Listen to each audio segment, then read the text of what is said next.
Right, welcome to Careers Fair 2015, where NewsBite is coming from this week. This week we're going to be talking to people all around the Careers Fair, and we're even going to get some of the people who are here at the fair to read the news for you.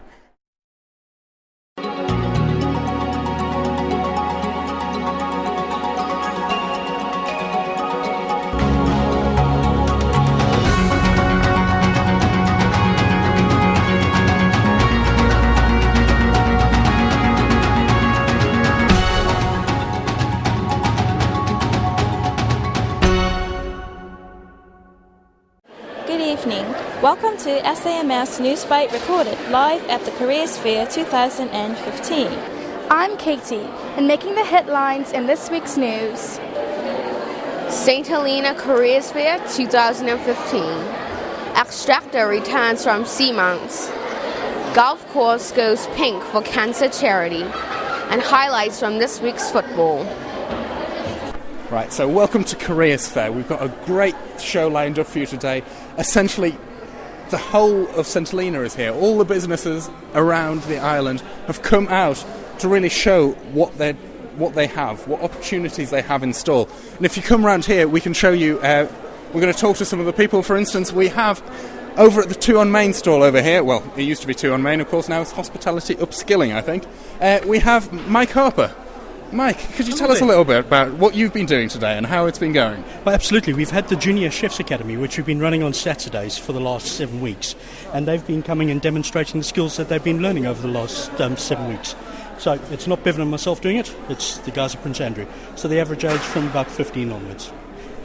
Dishes they've been cooking is anything from knife skills they did earlier this morning. And then everything was culminating in making Cornish pasties, little bread rolls, beef burgers, that sort of thing going out. And how's the reception been? Oh, it's fantastic. Everyone was obviously quite hungry today, so yeah, very popular for a bit. Great stuff, Mike. We might catch up with you later. Super. Okay? Thanks very much. Take care. Right, so it's just one of many stalls, and we've got more over here. The police have agreed to talk to us as well. We'll come in and see what they've got in store for us. So, guys, you've set up a stall here with... Well, you've got all your equipment. There's a lot of drugs here and different things. What's the reception been like today? It's been pretty good. The most interest has actually been shown in our drugs case and our drink drive procedure. So it's obvious the kids are more interested in the alcohol and the drugs. So you think you're getting your message across today? Well, I hope so. The idea is to inform them not to use drugs and what it is that they can do, and I think we put that across pretty well. There were 1 or 2 keen interest in the police, but still 15-year-olds, and they were directed in the right direction. Fantastic. Thank you very much. And good luck for the rest of the day. Right, and we're going to go finally on to one more stall we have in store for you. It's just one, these are just 3 of many, many here. And if you come around here, we've got Mr. Darren Henry, and I think we're interrupting you in the middle of a conversation. I'm sorry about that, Darren. You've been here today with What's the Saints Did Next. How's it been going for you? It's been really good, actually. It's nice comments, nice feedback, and just nice interacting with people who want to know about what we do and the pictures, so it's been good, yeah. And generally, do you think people are interested in careers in photography? I think it's something that is now becoming more viable on St Helena. It wasn't before, but especially with digital and the internet and being able to interact with people over the internet, makes it a lot more viable career, and I think there's a lot more photographers popping up with some very good ability, so I think it is something that will catch on more and more now. Fantastic. Darren, thank you very much, and good luck for the rest of the day. Cheers. Right, so as you can see, there are so many stalls here today, and people have been coming and going all through the day, and of course they're coming again tonight, and well, we'll see how many people turn up then. During the past week, the island has been focused on the exploits of the Extractor as it returned to the Seamounts for the first time in nearly a year. Richard Wallace was tracking the story and filed this report. On its first trip out to the Seamounts in nearly a year, the Extractor ran into some mechanical problems, but made its way back safely to Saint Helena on Saturday the 24th of October. The voyage was the first by local entrepreneur Adrian Duncan, who has recently purchased the shares owned by Enterprise Saint Helena and is now a minority shareholder in the vessel. Mr. Duncan was keen to put the new asset to work, but was unlucky in the first and the Extractor's 13th voyage when the crew ran into gearbox issues on the Seamounts. Adrian, you've just come back off the Extractor from your first trip as owner. What was the experience like, and how did she run for you? The experience is very good. The boat ran fine. Very comfortable boat. It's unfortunate we had a little breakdown with the gearbox. A major failure with the gearbox. But between Cyril Young, my engineer, and myself, we managed to sort it out to get us home safely. Yeah. Are you happy with your first run? Yes, overall I am. Apart from that little, hiccup with that. So yeah, Good. They haven't given me any dull spurts. Let's put it that way. Oh, okay, good stuff. Good stuff. Terry, how does this, from your point of view, what does this say that the Extractor is now going out and again catching fish? Oh, it's very, very good, Richard. Something we've been looking forward to for a whole year now. Unfortunately, as Adrian said, we had a little problem on this run, on this trip. It is trip number 13, believe it or not. So, but. Unfortunately, as from their point of view, they couldn't stay longer to actually fish and try and fill the boat. Yeah. That was their whole idea of making the trip in the first place. The Extractor, as a fishing vessel, has not yet reached her full potential, but as a vessel to increase and stimulate the local fishing industry, she has achieved her goals. The purchase of the Extractor has inspired the industry to utilize the island's rich resource of the 200-mile exclusive economic zone. Now St Helena has 4 vessels that form the base of the industry's offshore might: the John Mellis, the Swordfish, the Extractor, and soon the Amalia will arrive from South Africa and join the fleet. News there that the stagnating St Helena fishing industry is receiving a real boost at the moment. Over the last week, when the Extractor was out, a combined 10 metric tons of fish were landed by the fleet for the island. 68 competitors made their way around Longwood Golf Course on Saturday morning to Turn the Greens Pink. Turn the Greens Pink was the brainchild of Longwood Golf Club Ladies Open champion Sanya Niemand. Sanya is a keen golfer and recognized the need for the new lady members at the club. She was also inspired by the island's efforts during Cancer Awareness Month and thought the event provided the perfect opportunity to do something for a great cause and something that she loves to do.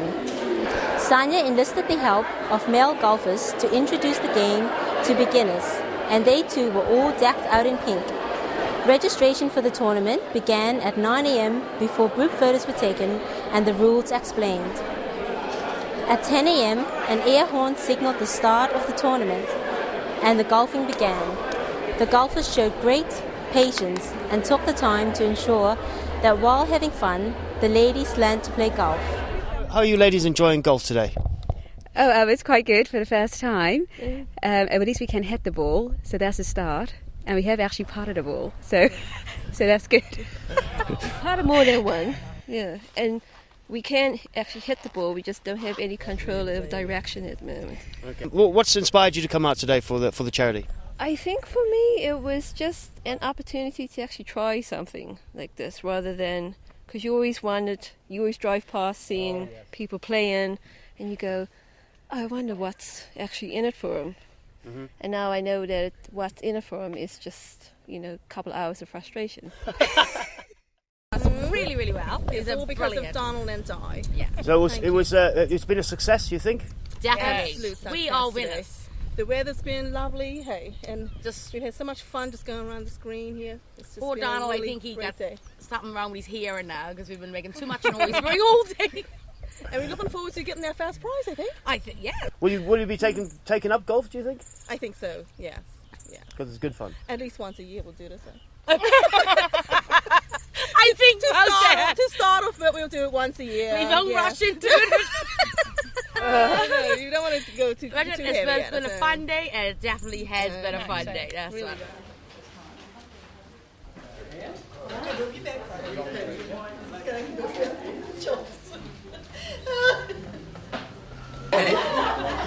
And in first place, and this really bleeds me to actually say his name.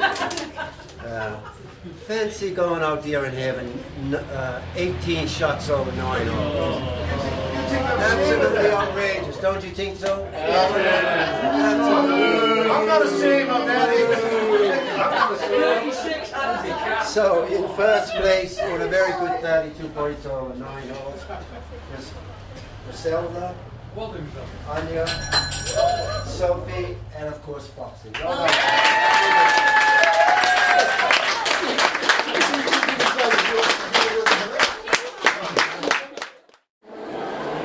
All teams were back at the clubhouse before 2 p.m. and gathered for the presentation of prizes and the raffle draw.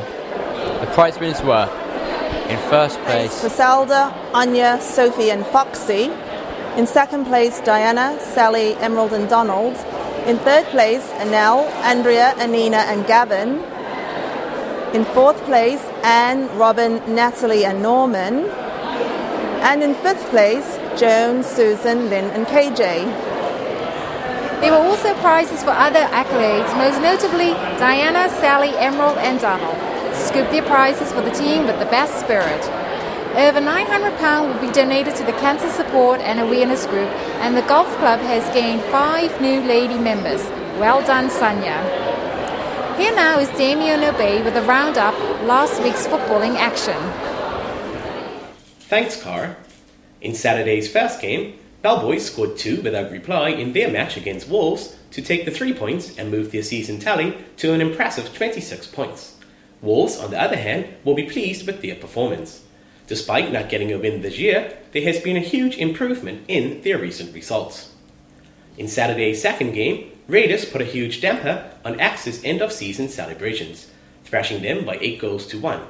Axis scored first, but could not stop the onslaught from Raiders, who will be happy with their performance, following some poor results in the second round. In the second Sunday fixture, Fuji's went up against Rovers. Despite having very different seasons, the game was somewhat even for the majority, with the first half ending all square at 2-2. Rovers then took a 3-2 lead within seconds of kicking off the second half. The game stayed that way until around the 75-minute mark, when the floodgates opened and Rovers began to score at will, finishing with a convincing 6-2 victory. That was the last game of the league for both teams. In the weekend's final fixture, Chop Shop Boys finished their league campaign with a 4-2 victory over Crystal Rangers. Despite not challenging for the title, Chop Shop will be pleased with their performance this season, finishing in the top 4. Crystal Rangers, on the other hand, will be happy with the way their season turned around and will look to cause some damage in the upcoming knockout competition. And now for this week's feature game. Early on Sunday, Hearts and Wirebirds lined up to contest what would be both teams' penultimate league match.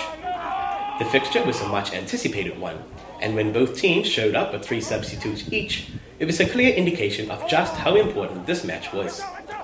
Early proceedings were cagey, with both sides trying to keep the ball and not go all out in attack. Birds midfielder Tapalo Poe registered the first shot on goal, but Andrew Yan made a comfortable save. Hearts created a few chances, but could not find an elusive first-half goal, despite coming close on occasions. However, they were solid in defence. While Hearts created the better chances, Wirebirds enjoyed the majority of possession.